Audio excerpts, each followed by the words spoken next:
নমস্কার বন্ধুরা, রুম্পার হেসেলে তোমাদের সকলকে স্বাগত। আমি আবার চলে এসেছি আজকে নতুন আরেকটি রেসিপি নিয়ে। আমি আজকে তোমাদের তেঁতুর ডাল রান্না করে দেখাবো।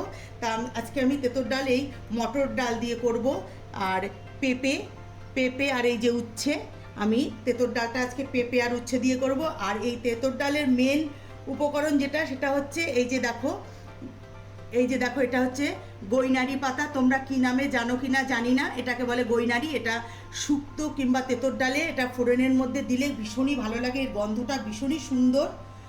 এই যে দেখো, আমি এখানে পাতাগুলো আগে থেকে ছাড়িয়ে রেখেছি। আর আমি ফোড়নে দেবো হচ্ছে রাঁধুনি, জিরে আর শুকনো লঙ্কা। তাহলে চলো রেসিপিটি শুরু করি। দেখো বন্ধুরা, আমি কড়াই বসিয়ে দিয়েছি আর ডাল আমি আগে থেকে সিদ্ধ করে নিয়েছি। কাঁচা লঙ্কা আর লবণ দিয়ে মটর ডালটা আগেই আমি সিদ্ধ করে নিয়েছি। এবার কড়াই বসিয়ে দিয়েছি আর রান্নাটা আমি সর্ষের তেলে করব। এবার আমি কড়াইতে তেল দিয়ে আমি উচ্ছেটা ভেজে নেব। বন্ধুরা, তোমরা কিন্তু আমার ভিডিওটি প্রথম থেকে শেষ পর্যন্ত দেখার তোমাদের কাছে অনুরোধ রইল। আর আমার ভিডিওতে প্রচুর পরিমাণে কমেন্টস পড়ে, কিন্তু লাইক অর্ধেক হয়। হয়তো তোমরা লাইক করতে ভুলে যাও, তাই প্রথমেই তোমরা লাইকটা করে তারপরে ভিডিওটা দেখা শুরু করো। এবার আমি উচ্ছেটা ভেজে নেব। দেখো, উচ্ছে ভাজা আমি তুলে নিয়েছি। এবার আমি তার মধ্যে আরেকটু তেল দিয়ে দিয়েছি। এবার তেলের মধ্যে ফোড়ন দিয়ে দেবো তেজপাতা, 4টে শুকনো লঙ্কা, আর এখানে আছে রাঁধুনি আর জিরে।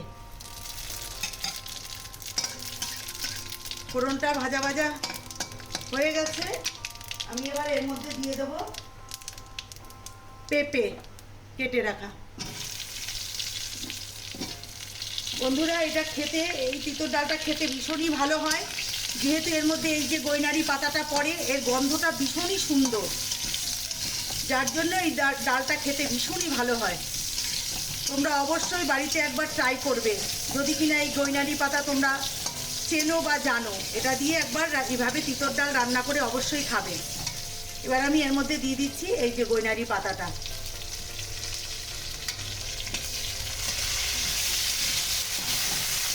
এবার আমি এর মধ্যে দিয়ে দেবো কিছুটা বেটে রাখা আদা।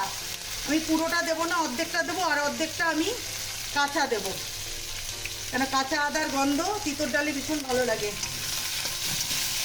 এর মধ্যে দিয়ে দেবো এবারে একটু হলুদ গুঁড়ো, আর দেব, আগে আমি যেহেতু ডালের মধ্যে লবণ দিয়ে সিদ্ধ করেছি, তাই বুঝে আমি লবণটা দিচ্ছি।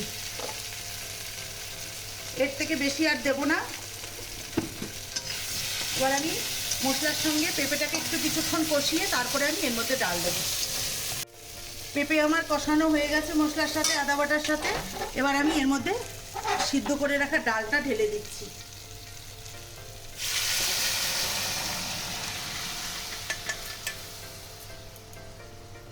এবার আমি এর মধ্যে ভেজে রাখা উচ্ছেটাও দিয়ে দিচ্ছি।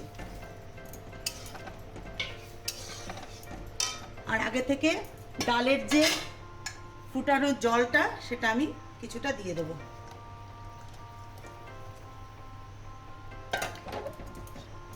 এবার আমি ঢাকনা দিয়ে ঢেকে 10 মিনিট সিদ্ধ হতে দেবো। পেঁপেটা সিদ্ধ হবে, তারপরে আবার 10 মিনিট পরে ফিরে আসছি। ঢাকনাটা তুলে নেব।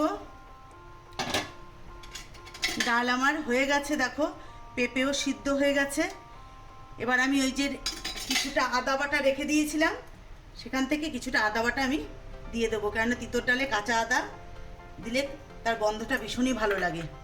এবার আমি এর মধ্যে দিয়ে দেবো একটু চিনি, স্বাদটা ব্যালেন্সের জন্য।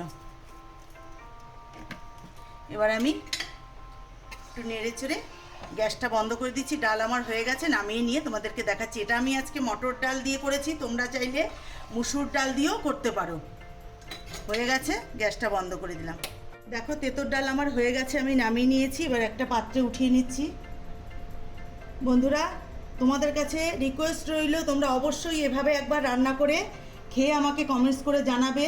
আর আমার এই রেসিপিটি যদি তোমাদের ভালো লেগে থাকে, তাহলে লাইক, শেয়ার, কমেন্টস করতে ভুলো না। আর বন্ধুরা, আমার চ্যানেলে কিন্তু এই ভিডিওতে প্রচুর পরিমাণে কমেন্টস পড়ে, কিন্তু লাইক তার অর্ধেক। তোমরা হয়তো ভুলে যাও, আমি এ কথা বলবো না যে তোমরা করছো না কেন, তোমরা হয়তো ভুলে যাও, তাই ভিডিওটি দেখার শুরুতেই প্রথমে একটা লাইক করে নিও। তোমাদের একটা লাইক আমার স্বপ্ন পূরণের অনেক রাস্তা এগিয়ে নিয়ে যাবে। আর যারা আমার চ্যানেলের নতুন বন্ধু তারা অবশ্যই আমার চ্যানেলটিকে সাবস্ক্রাইব করে নিও। আর যারা করেছো পুরনো বন্ধু, তোমাদেরকে অসংখ্য অসংখ্য ধন্যবাদ। তাহলে আজকের মতো ভিডিওটি এখানেই শেষ করছি। ভালো থেকো, সুস্থ থেকো, নমস্কার।